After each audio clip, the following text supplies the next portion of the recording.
So, NEBLE 12 को exam routine publish गरिसक्यो. Here's the catch. If you want to score 4 GPA in management theory subjects, then I will be teaching you the answer pattern. मैले पनि हजुर जस्तै plus 2 मा management पढेको. अब theory सब्जेक्टमा लामो लेखेर राम्रो मार्क्स पाउँछ भन्ने पनि फिक्स छैन. त्यही भएर आज म हजुरहरुलाई यस्तो खालको प्याटर्न सिकाउँछु जहाँ चाहिँ हजुरहरुले श्योर शट राम्रो मार्क्स पाउनुहुन्छ. ग्रुप 1 मा हजुरले 1 मार्क्स को क्वेशन आन्सर गर्दै हुनुहुन्छ भने यदि तपाईलाई डेफिनिसन सोधेको छ भने 1 सेन्टेन्समा डेफिनिसन लेखेर एक्जाम्पल पनि दिनुहोस्. यदि तपाईलाई पोइन्ट्सहरु सोधेको छ भने कम्पल्सरी 4 वटा पोइन्ट्स चाहिँ लेख्नै पर्छ. अब ग्रुप बी मा हजुरलाई 5 मार्क्स को क्वेशन सोध्छ.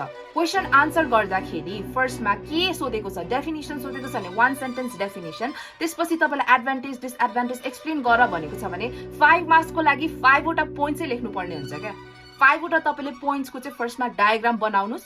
डायग्राम बनाइसकेपछि एभ्री पोइन्टलाई 2 to 3 सेन्टेन्समा एक्सप्लेन गर्नुस् अनि लास्टमा एउटा कन्क्लुडिङ सेन्टेन्स पनि लेख्नु पर्ने हुन्छ.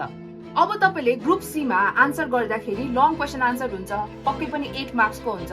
सो फर्स्टमा डेफिनिसन नै सोधेको छ भने डेफिनिसन लेखेर एक्जाम्पल दिइहाल्नुस्. अनि त्यसपछि पोइन्ट्स अब कतिवटा सोधेको छ 8 मार्क्स भनेपछि मिनिमम 6 पोइन्ट अनि म्याक्सिमम 8 पोइन्ट चाहिँ तपाईले यसरी डायग्राममा देखाउनु पर्ने हुन्छ.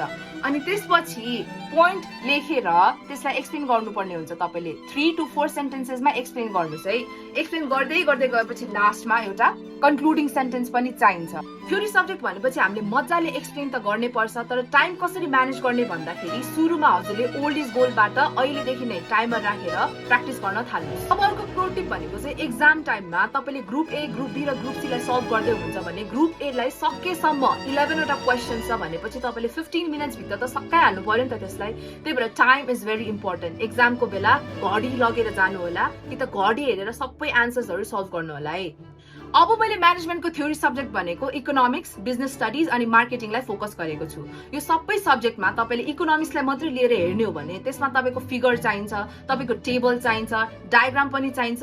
यो सबै कसरी म्यानेज गर्ने त त्यसको लागि time management is very important. त्यही भएर ओल्ड इज गोल्डबाट प्र्याक्टिस गर्दाखेरि यसरी एक्जामको जुन यो हुन्छ नि एक्जामको यस्तो खालको पेपरमा तपाईले टाइमर राखेर प्र्याक्टिस गर्नु नै पर्ने हुन्छ. हाम्रो तर्फबाट हजुरहरुलाई अल द बेस्ट. यस्तै रिजन टिप्सहरु चाहिएको छ भने do let us know in the comments below.